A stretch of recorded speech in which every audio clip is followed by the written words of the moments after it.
आज हम सीखेंगे कि आप कैसे म्यूचुअल फंड्स के SIP and lump sum investment के रिटर्न्स कैसे कैलकुलेट कर सकते हैं। तो किसी भी इन्वेस्टमेंट का सबसे इंपॉर्टेंट फैक्टर होता है उससे जनरेट होने वाला रिटर्न। तो क्या आप जानते हैं कि म्यूचुअल फंड्स के रिटर्न्स कैसे कैलकुलेट होते हैं?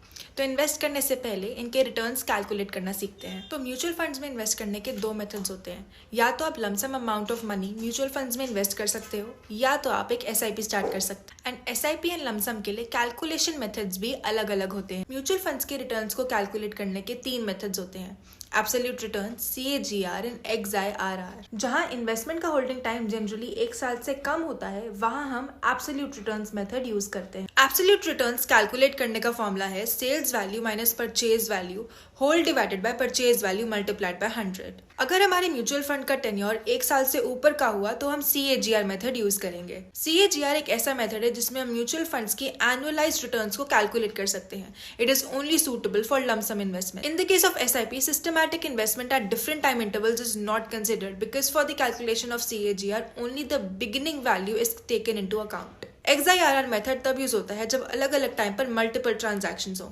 जैसे कि म्यूचुअल फंड्स में SIP।